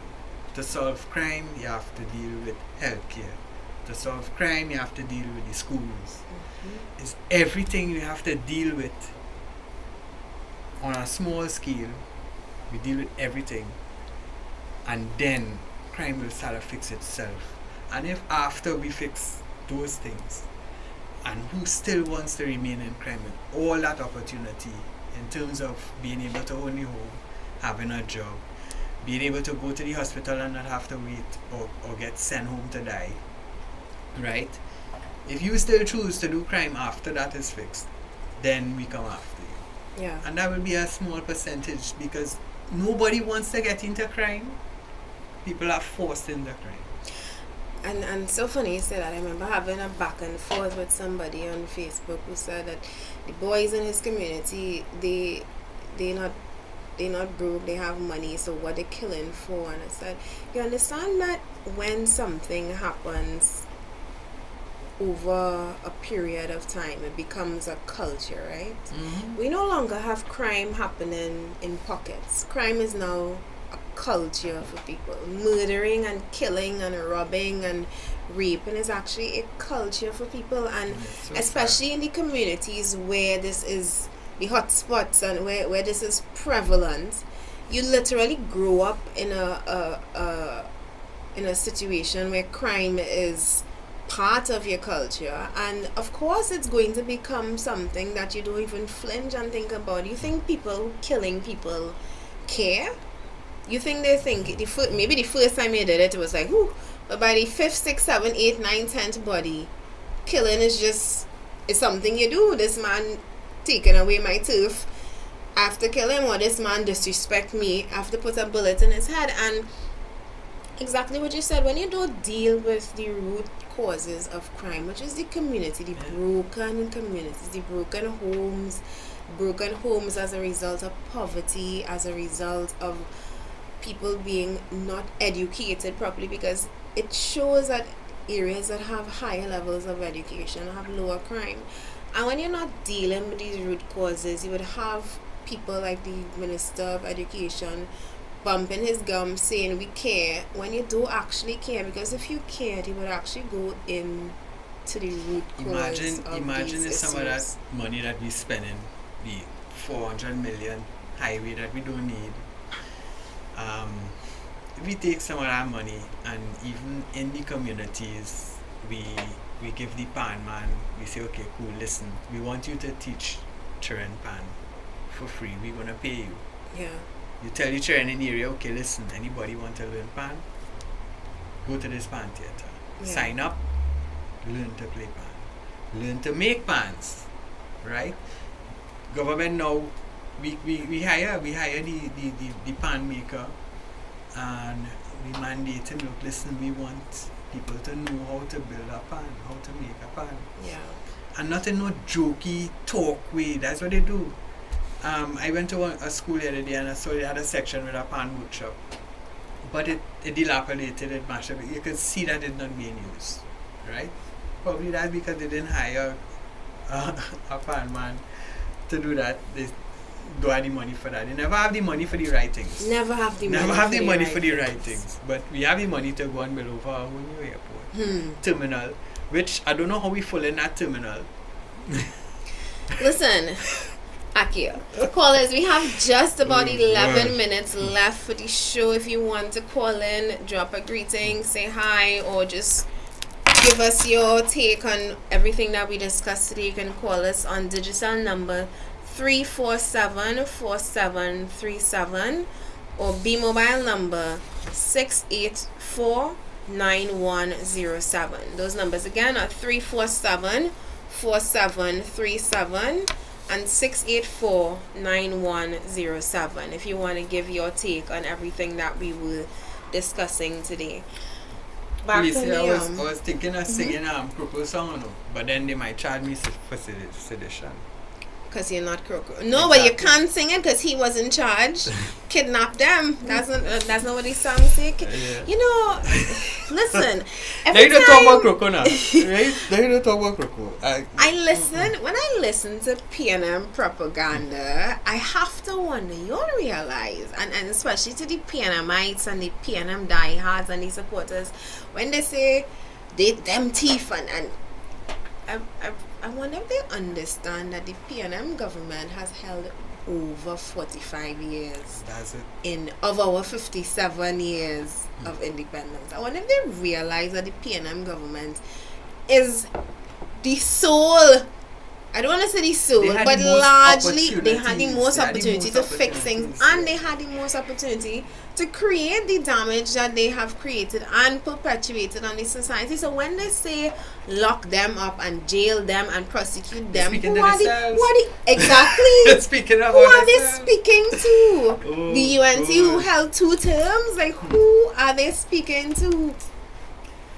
And I feel like when that happens, they need to probably put a mirror in front of them, because it's probably themselves they're trying to sing about and not aware of it. You hear them say some things and you're like, huh? They really say that? In terms of how you could be doing this, it's blatant. It's like somebody pissing on your back and telling you it's rain falling, but seeing you pee on your back, oh, that's rain. That's what they're doing. That's what they're doing. I have to say though, Crow will be my first contender for the Crocus Bag of Ass Awards, which will be held every Friday by myself and Anthony Dufour. If you think you have somebody else who deserves a Crocus Bag of Ass Awards, just call in and let me know. Send me a private message. We will enter them into the category and maybe have a voting segment on it come Friday. I know somebody who could win that every week and say, who's that? I am calling on you. I want to know. I might get charged for sedition. Listen. Oh, gosh. To bring into hatred or contempt or to excite disaffection against government or the Constitution as by law established, or the House of Representatives or the Senate or any administration of justice. What is that? That's the Sedition Act. That's 331A. That's part of it. They struck. That was the. I think. That's was it these two that they struck down? A and B? No, I think it's this part and part of 4. Anyway, another part says feeling to engender or promote feelings of ill will towards hostility to or contempt for any class of inhabitants of Trinidad and Tobago distinguished by race, color, religion, profession, calling or employment, or blah blah blah blah. And we hear this on the political platforms for the last how much years? Is sedition right through? Sedition and defamation too. They use sedition. They use sedition like it's like a. I don't know. We driving down the road. Everybody have dark tint on their car, but I have a PP flag on my own. So they pull me over. Hey, you come, tint, rip it off. That's how they use the sedition law. That's what they're doing in Australia and Tobago. They want to keep this law. They want to keep this law in order to be able to hold somebody and squeeze them, like what they do like what they do in Watson do. The only time they use this law is they use it as a political it's so obvious. weapon. Yeah, I mean, like I say, you have to thank God for the Privy Council, and I say that with a heavy heart because again, it is really sad that we have to go outside of this country to get real justice. And I mean, for the lawyers and the judges that are on the straight and narrow, I mean, I do commend you, and I know it can't be it can't be an easy task to be operating in the kind of environment that we have. And I know Frank C. Prasad would have come under heavy criticism from his colleagues in the Law Association alike. But right is wrong, and wrong is wrong. And a case can't be brought against somebody out of malice. If something is defamation, it's defamation. But don't use defamation as a cover for a more insidious intention, you know? And the fact that you're using it, the citizens, at least those who are educated and aware of what is happening, which would describe all of the Progressive Empowerment Party and its supporters. We understand what you're coming with, and we understand why these laws are being used and why these suits are being brought up against people who are attempting to not only speak the truth, but also who are saying things that would impact and upset the reigning and current political regime and organization. And that's what they're afraid of, being exposed for who and what they are, because it's a dying breed. It's a dying breed of diehards. Dying breed of diehards, I would like to say. And it doesn't feel like that sometimes. I'll be real honest with you. Especially when you're scrolling through Facebook and you hear people make very stupid comments, like it's not them fault and who. Quick to defend, but that's only a few. But that's only a few. But as I want to believe it's a few, because when you look at those local government elections results, and I loved that post that Philip put out last night on splitting the votes. I absolutely love it. We don't want the 17% that you got. We going after the 66% of people who said we want none of all here. Exactly. And for those people, they are educated people. They are people who have looked at the trends in the past couple of years and realized that PNM or UNC is not anything different that we get in, We saw it in Belmont with the by-election where you went up. 600 and something people came out and voted out of 3,400. And that we don't want that 600 and something people. We want the balance of people who did not vote in that election. And this is to you I speak. Those people who fed up, who don't believe that the option lies in either the PNM or the UNC. And I understand that the PEP is new, particularly for those who have just heard and tuned into us.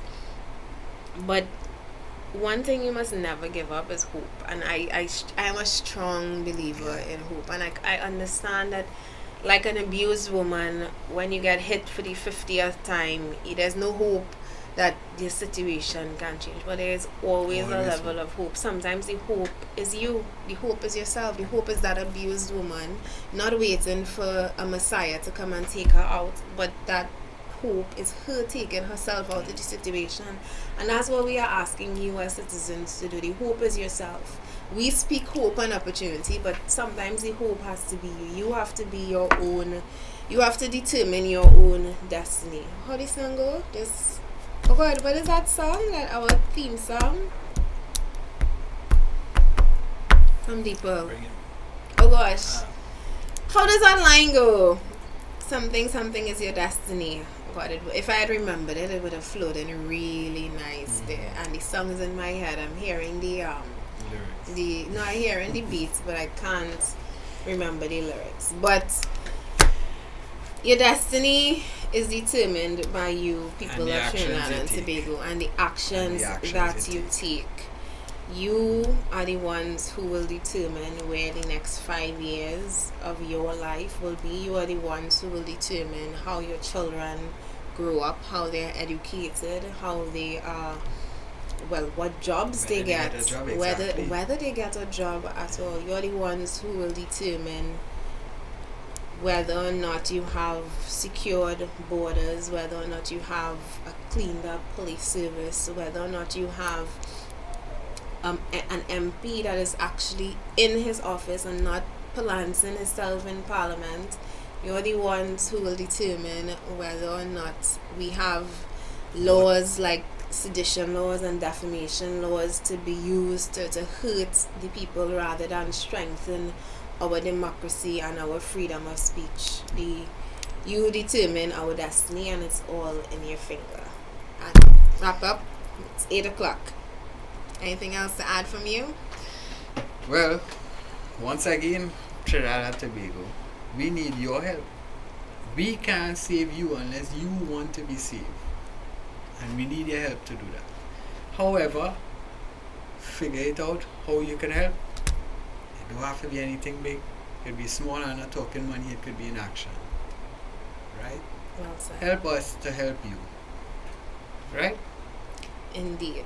Akil, thank you very much for joining me this morning. You're a wonderful co-host. I had a really great morning with you today, and I will be back on Thursday, the 20th of February, with another episode of Pep Talks with a new guest. And again, back on Friday with Anthony. Thank you for joining us, and I will see you on Thursday.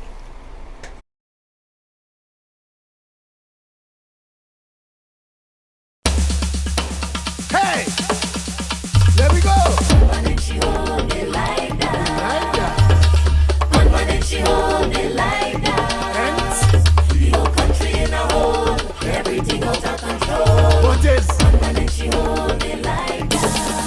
Check it out, 9 o'clock in the morning.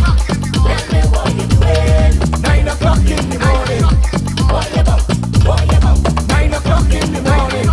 9 o'clock in the morning. 9 o'clock on the dot, and you can't reach the walk. Why? There's a flood on the road. 9 o'clock on the dot, you're in the same spot. Why? Organized crime, disorganized crime. Everywhere you turn, crime and more crime. White collar crime, blue collar crime, no collar crime. We running out of time.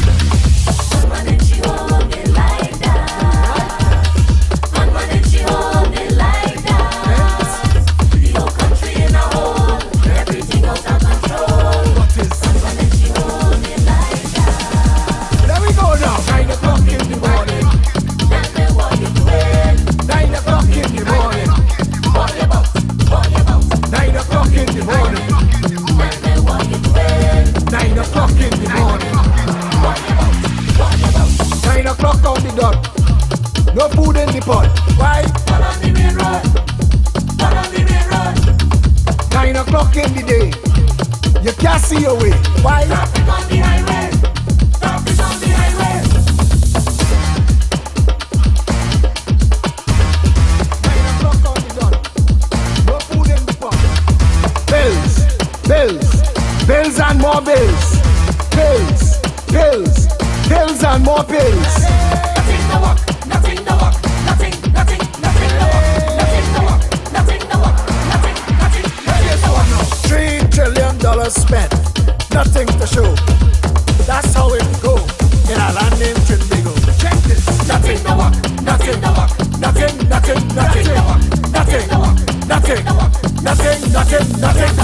Public health fail, public works fail, local government fail, central government fail.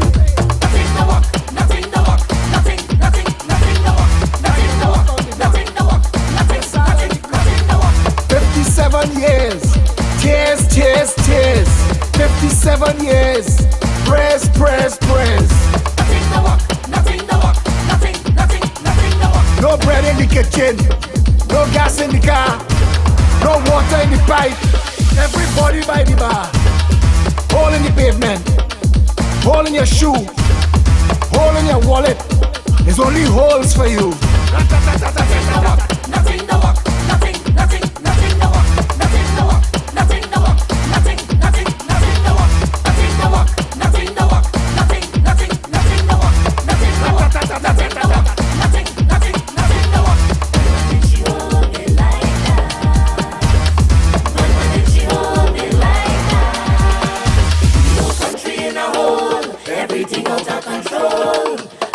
She hold it like that.